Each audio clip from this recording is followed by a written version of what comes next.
Hi, it's Adreset and today I'll show you how to fix Wi-Fi not working on Honor 600.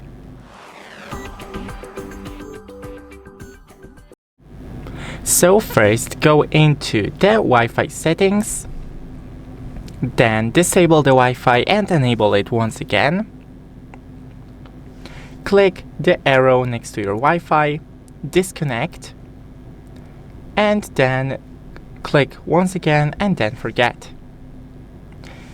Try to type in the password